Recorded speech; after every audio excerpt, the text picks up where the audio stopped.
seseorang yang boleh bantu kan, kita akan rasa percayalah kan. Tiba-tiba menarik nih, ada orang bantu. Lepas tu dia cakap apa? Siapa yang paksa kamu masuk dalam politik? Ini memang jahanam lah punya cakap kan. Minta maaf kasar sikit lah cakap. Saya banyak kena ugut pada masa itu. Aku ni berjuang ni apa ni ya? Saya cakap, aku ni berjuang ni apa ni ya?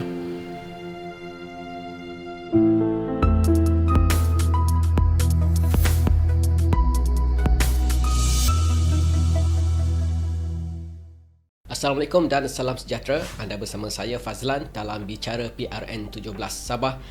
Ruang bicara yang membedah isu politik negeri menjelang pilihan raya negeri Sabah ke-17. Dalam episod kali ini, kita akan menyentuh satu topik yang semakin hangat dibincangkan, peranan dan hala tuju anak muda Sabah dalam politik masa kini. Ramai yang melihat generasi muda sebagai penentu gelombang baru politik negeri, bukan sekadar pengundi tetapi juga pemimpin pelapis. Bersama saya hari ini seorang tokoh muda yang semakin mendapat perhatian, Ismail Sabran, yang pernah bersama Warisan dan kini bersama Gabungan Rakyat Sabah GRS. Selamat datang ke studio Saudara Ismail. Terima kasih Tuan. Okey, boleh kongsi sedikit latar belakang perjalanan politik dari awal penglibatan hingga ke hari ini? Namanya dari Warisan. Pada parti Warisan lah. Okey, bismillahirrahmanirrahim. Terima kasih Tuan moderator lah ni kan. Jadi saya ingin kongsikan lah sedikit perjalanan saya masuk di dalam parti. So ini kita cerita pasal ini dulu lah, pasal kita masuk di Warisan lah kan. So bila saya masuk di Warisan,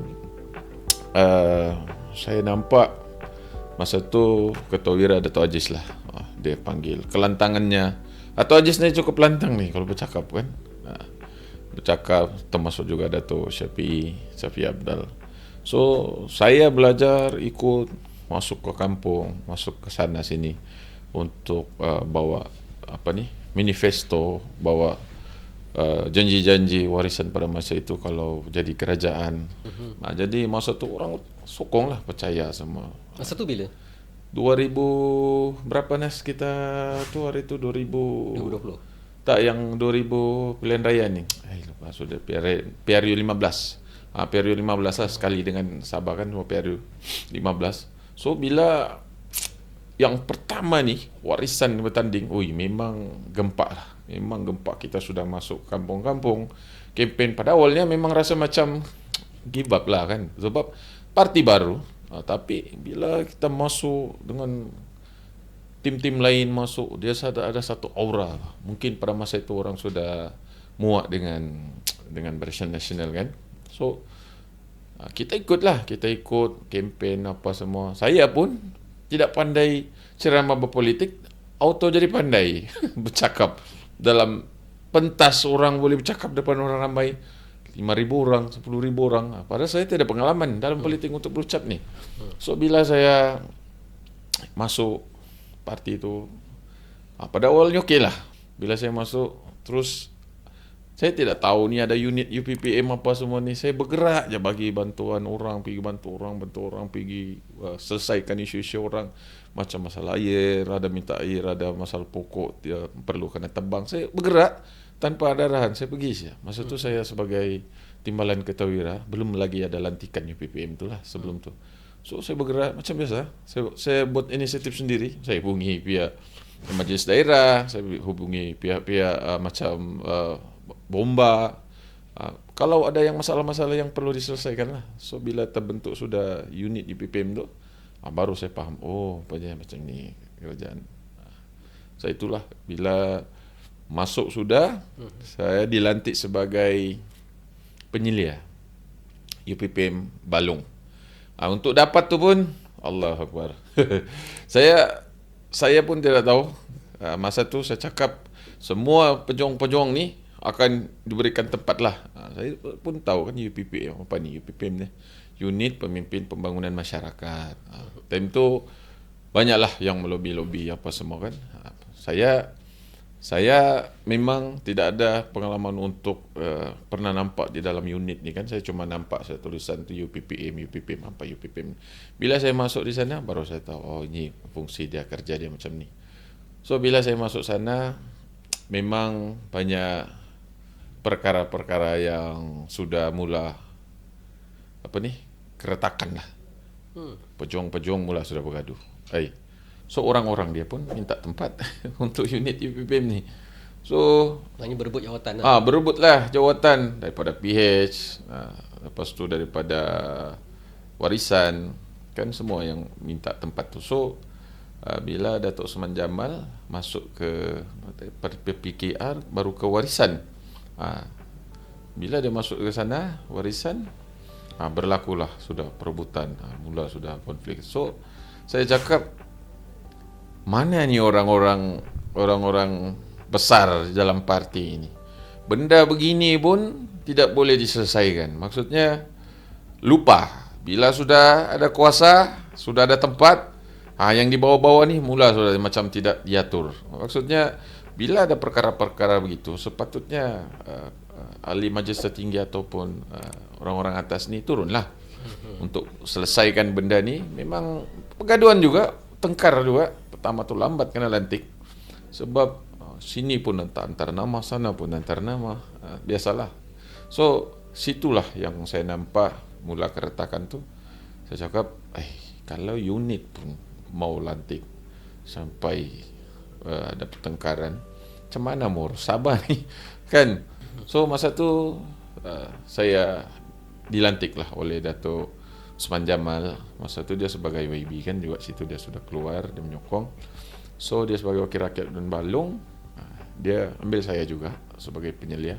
So benda tu di situlah saya belajar bercampur juga dengan orang-orang Datuk Osman Jamal. Jadi okeylah, situ ambil masa juga untuk kami tune balik.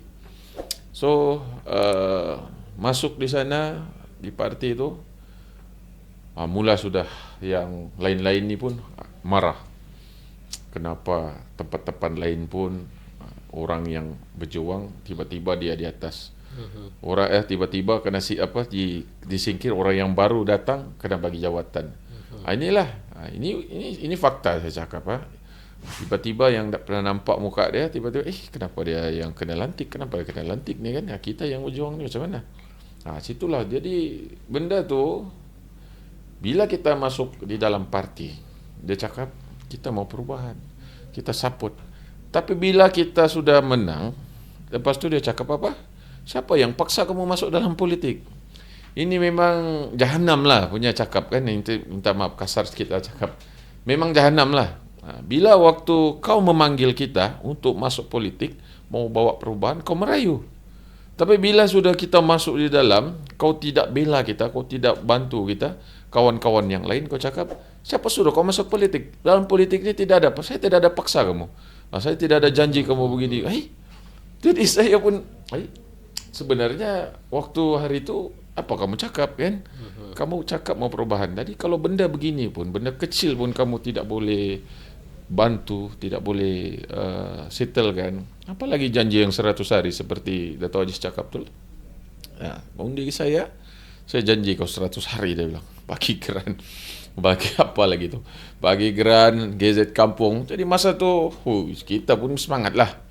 Bila janji 100 hari ni, GZ semua kampung. Semua kampung-kampung yang setinggan. Jadi orang ni semangat dia lain. Okey ni. Sesuatu yang besar. So kena janji begitu. Yang mangsa UPPM lah. Mana janji kamu? Dia cakap, kau cakap mau GZ kampung. Kenapa belum GZ? Habis kena hantam. Kita ni pun kerja UPPM macam Saitro sudah. Cyber trooper sudah. Sebab kena hantam di media, kena tanya. Walaupun kita berada di Balong, tapi isu dia tu yang 100 hari GZ di Kukusan apa semua tu yang kita kena hantam. Yang banyak keluar daripada warisan ni, adakah pemimpin-pemimpin muda, anak-anak muda, ataupun macam mana? Kalau yang keluar daripada parti warisan, pertama YB lah banyak. YB Azlina, YB Bencong, YB Muhammad. Siapa lagi? Banyaklah YB. Lepas tu kami yang Wira ahli majlis tertinggi lah. untuk pimpinan Wira Pusat, termasuk ketua-ketua Wira lah. So saya masa tu saya yang keluar dulu bersama dengan cawangan lah, dengan cawangan dan ahli-ahli cawangan. Lepas tu barulah keluar baru ketua-ketua Wira daripada Labuan, daripada Ranau, daripada Sandakan, daripada Batu Sapi, berkeluaran sudah semua. Kita tidak faham sudah masa tu kenapa, bukan sebab ini hari kalah besok keluar, tidak berapa tahun lagi tu. Sebab kami masa tu macam mana mau cakap, tiba-tiba yang tiba-tiba dengar Langkah Kinabalu. Kita bermaruah, berprinsip. Tapi buat Langkah Kinabalu diam-diam tidak beritahu kami yang lain. So masa tu macam kecewa lah bila tahu kan benda tu. Lepas tu tidak jadi. Jadi adalah jadi tempat makan-makan sajalah. Tidak bertukar kerajaan, jadi dia jadi tempat makan-makan, bersantai-santai. Jadi mana sudah slogan tolak UMNO, tolak Malaya, semua kena tolak. Lepas tu dia macam ini lain sudah ni. Rasa tertipu apa? Memanglah rasa macam tertipu sebab kami akar umbi, kami tidak tahu siapa yang buat keputusan sebenarnya, yang untuk parti ini buat keputusan sesuatu tanpa pengetahuan kami yang lain di akar umbi ini. Hari itu yang pergi tanding di Semenanjung tu, itu lagi lah. Tiba-tiba kita akan melebarkan sayap, pergi Semenanjung lagi. Cakap, maknanya parti warisan ni bukannya parti lokal.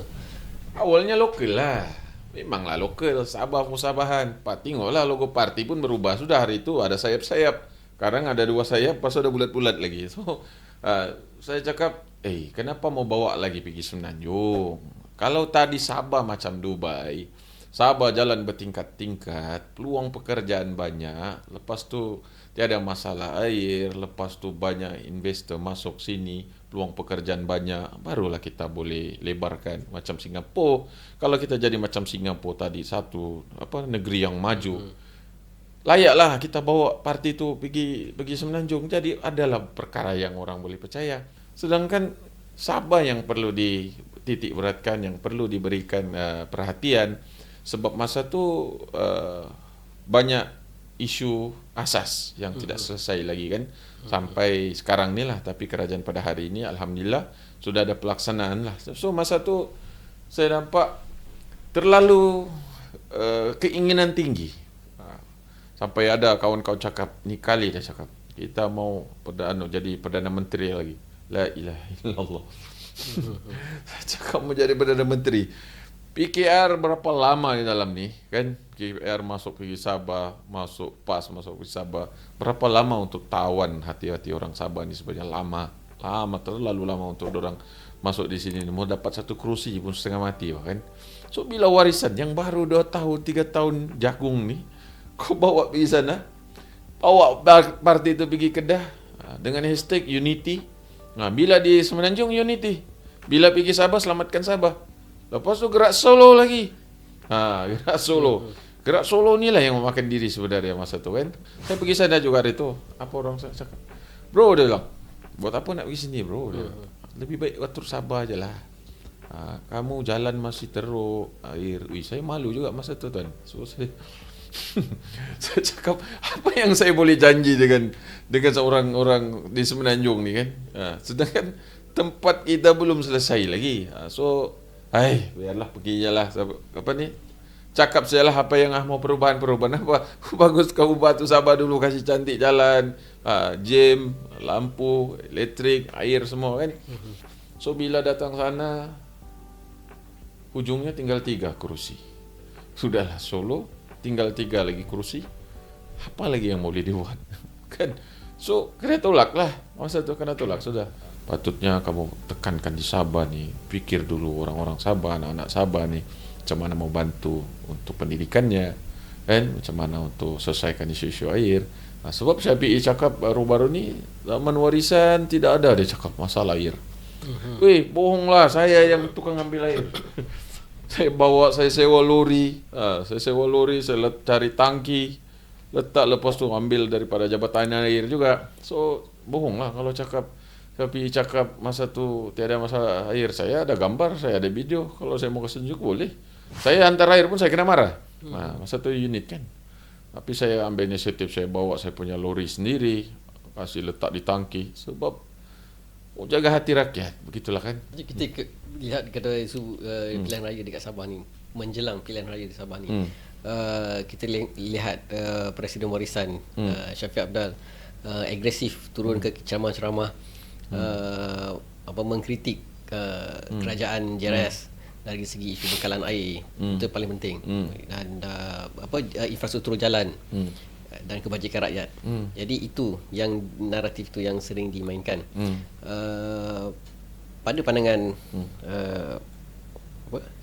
saudara Ismail, so bagaimana dari segi konteks kempen agresif itu kalau menang dia nak ubah 1 tahun. 1 tahun bekalan air itu pulih. Jadi kalau menang ni biasanya ni satu memberi harapan. Okey. Datuk Sri Syafiee, kalau dia berjanji boleh tahan juga janji dia lah, kan? Memang boleh tahan. So kita ni macam saya cakap tadi lah, janji 100 hari, sesuatu yang besar. So bila kita ada masalah, tiba-tiba datang seseorang yang boleh bantu kan, kita akan rasa percayalah kan, tiba-tiba menarik ni, ada orang bantu. Tapi kalau Syafiee cakap 1 tahun untuk selesaikan masalah air di Sabah dan Tawau, dia cakap.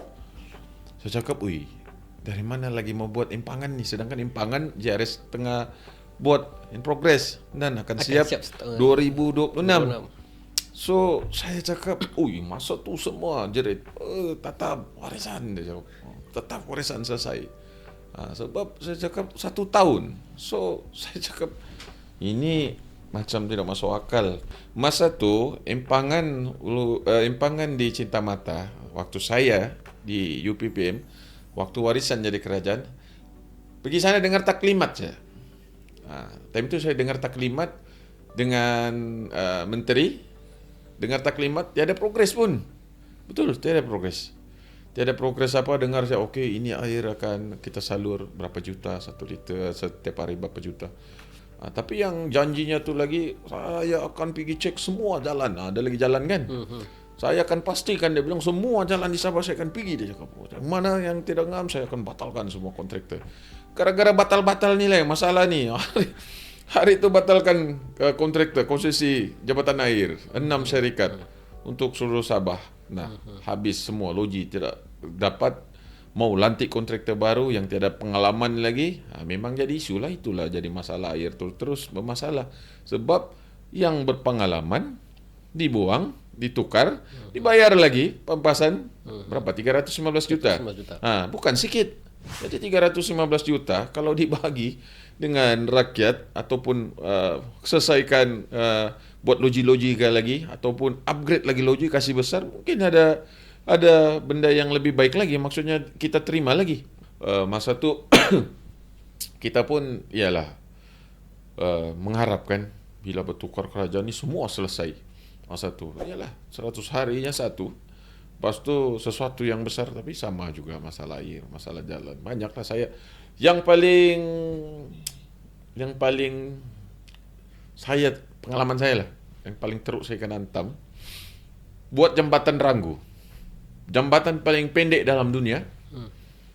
Paling pendek dalam dunia. Jambatan tu daripada kayu tukar konkrit saja sampai 3 tahun lebih.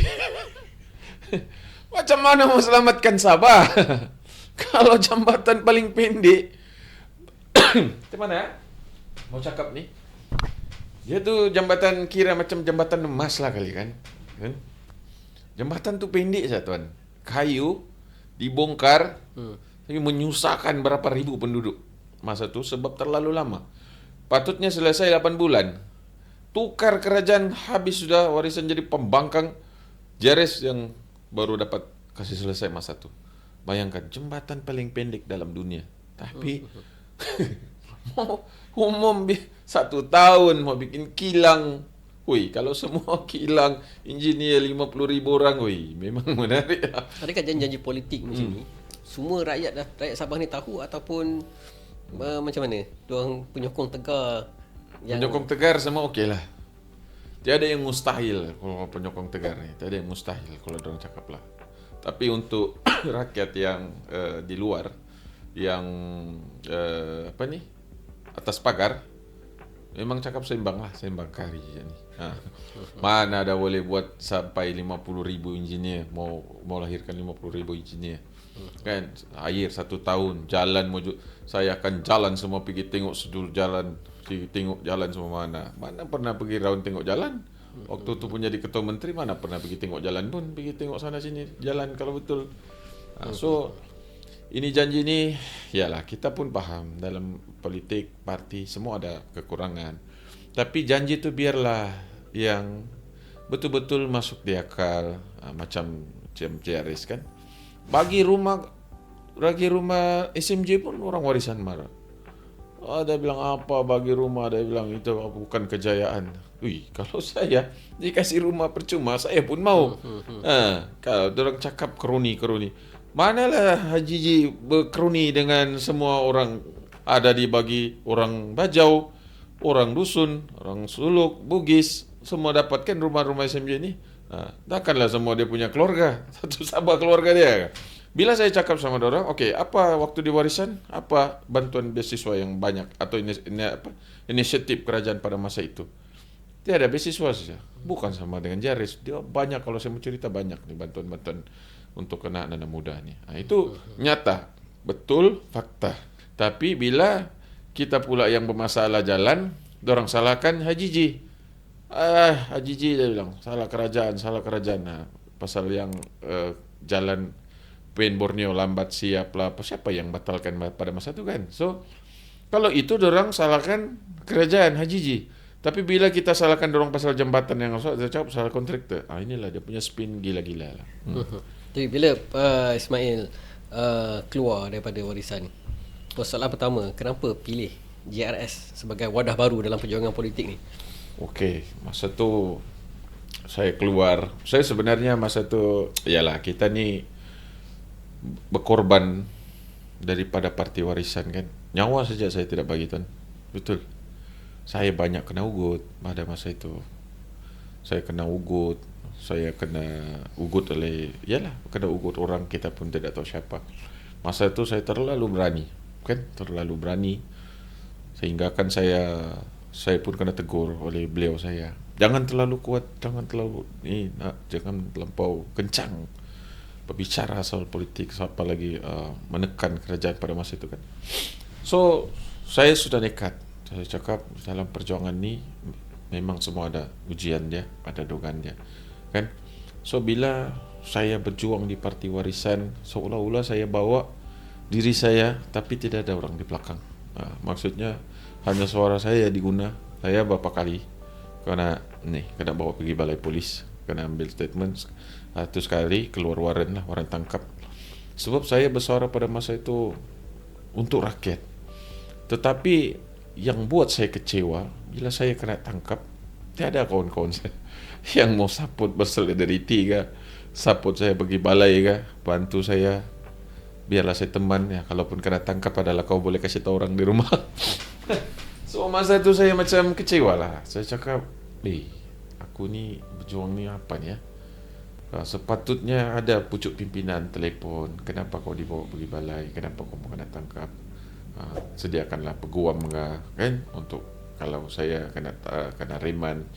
So saya sedih lah masa tu. Saya cakap saya berjuang ni, tapi yang bikin saya semangat pada masa itu adalah rakyat lah, maksudnya masyarakat yang support saya. Tapi dorang masa tu kawan-kawan saya pun pucuk pimpinan sepatutnya call kan, telepon saya, apa kenapa sampai dibawa, kenapa kau kena tangkap keluar waran. Begitulah sampai saya kena cari di rumah, kena cari di bandar, kena carilah di telepon. Akhirnya saya serah diri sendiri. Saya bilang saya pergi balai.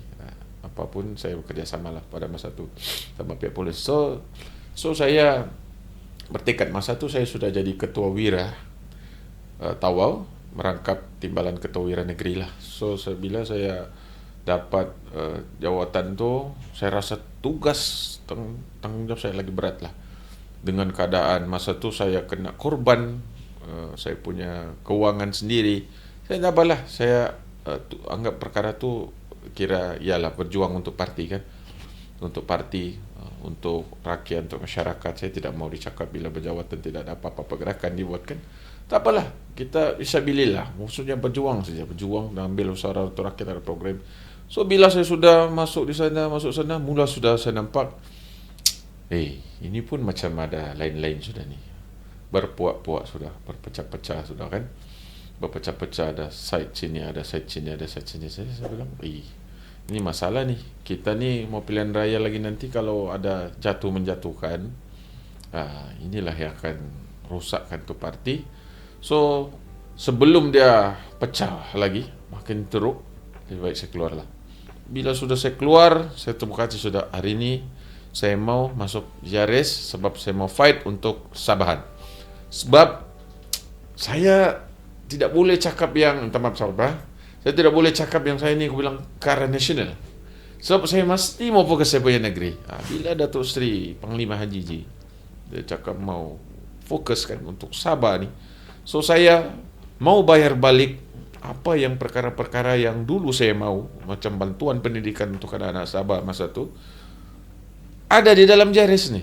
Maksudnya di bawah yang amat berhormat Datuk Seri lah, Panglima Haji Ji. So itu sebenarnya yang kita nampak ada sesuatu perubahan, ada sesuatu bantuan untuk anak-anak muda Sabah ni melalui pendidikan. Sebab tuan, anak-anak Sabah ni bukan semua orang kaya, semua pun perlu bantuan kan. Ada yang mau belajar tapi tidak ada duit. Jadi bila kerajaan mengambil inisiatif untuk bantu anak-anak Sabah ni melalui bantuan pendidikan, bakti budi segala ni, banyak bantuan. Yang baru lahir pun dapat, untuk budak tingkatan 5 pun dapat bantuan pendidikan, dapat bantuan RM200. Okeylah. So benda tu kita nampak dia ada termasuk beasiswa yang setiap tahun meningkat. So bila bezakan bantuan beasiswa masa kerajaan warisan, dia statik. Tapi bila Haji Ji, dia makin naik sampailah 127 juta. That's why lah saya pilih inilah. Saya mau, sebab saya mau berbakti untuk negeri dulu ni, untuk anak-anak Sabah ni kan. Jadi kita bantulah JRS. Walaupun Datuk Seri, yalah kita tahu Datuk Seri ni orangnya tidak suka menghantam ni mana-mana pembangkang. Perasan kalau dia masuk mana-mana ceramah, jarang dia sebut nama pemimpin tau. Bukan macam Datuk Syafi, bila disebut Haji Ji mau 100 kali. Si Haji Ji, si Haji Ji, si Haji Ji. Jadi tidak, kempen tu kan lebih kurang yang sama juga dulu. So Datuk Seri Haji Ji, dia tidak pernah sebut nama orang yang si Syafi'i ini tidak ada pernah dia sebut tu pihak pembangkang pihak. So saya salut lah sama Datuk Seri Haji Ji, Datuk Seri Panglima Haji Ji, sebab dia tidak ada yang macam memburuk-burukkan, yang terlampau memburuk-burukkan, merendah-rendahkan. So berbezalah kempen politik ni. Kalau kita terlalu banyak yang kempen yang iyalah satu janji-janji palsu kan, janji tidak masuk akal, jauh lah. Tapi bila sudah JRS ni saya nampak, saya berharap lagi, saya beritahu Datuk Seri Panglima Haji Ji, Datuk Seri teruskan bantu anak-anak Sabah ni sebab pendidikan ni sangat penting. Dia bilang, cakap sama saya pun dulu susah Mael, saya mau bayar yuran RM15 pun saya minta tolong sama saya punya keluarga. Nah, jadi itu satu inspirasi dia punya cerita tu. Itulah kenapa dia perlu bantu anak-anak Sabah, sebab masa tu dia sangat susah juga. RM15 pada masa itu mau cari untuk ambil exam pun susah, kena minta bantuan dengan keluarga untuk tambah. So itulah yang kita nampak, anak-anak Sabah ni sekarang banyak betul bantuan untuk yang tiket kan, kapal terbang dorang, untuk yang ambil peperiksaan, bantuan di sekolah, baik pulih di sekolah, banyaklah. Jadi untuk ke minit akhir ni, apa harapan Ismail terhadap pilihan raya ke-17 kali ini, khususnya dari sudut penglibatan generasi muda? Okey, kalau harapan saya, Tuan Moderator, kalau saya berharap anak-anak muda, apapun suku, kaum dan agamanya, supportlah ini kerajaan JRS, sebab proses pada masa ini adalah untuk membantu anak-anak Sabah ni dengan peluang pekerjaan kan. Kita tahu akan ada buka sektor-sektor kilang, seperti yang di KKIP diberikan peluang pekerjaan 800 orang bekerja. So kita pun mau apa yang di Semenanjung dapat, kita juga ada di sini. So kita mau anak-anak Sabah ni diberikan diberikan ruang. So harap-haraplah anak-anak muda jangan terpengaruh dengan naratif-naratif pihak pembangkang. Kita teruskan sejak kerajaan JRS ni dengan halat tuju yang jelas, membawa pembangunan ekonominya, industrinya.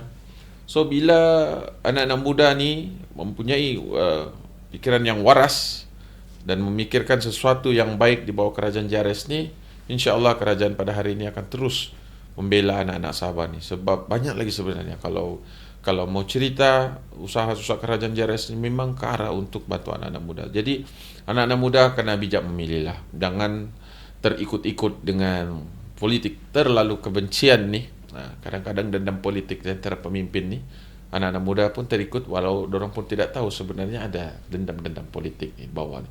So anak-anak muda kekalkan menyokong kerajaan JRS. Jangan pilih parti yang suka cerita bulan janji dan bintang, itu saja. Okey, terima kasih sekali lagi kepada saudara Ismail Sabran di atas pandangan dan perkongsian. Jelas bahawa generasi muda bukan lagi penonton dalam arena politik Sabah. Mereka adalah pemain penting yang membawa idea, tenaga dan keberanian untuk mengubah lanskap negeri. Semoga suara anak muda Sabah terus menjadi nadi kepada kemajuan Sabah yang lebih inklusif dan sejahtera. Teruskan mengikuti siri-siri bicara PRN 17 Sabah bersama saya Fazlan. Hingga bertemu lagi, salam hormat.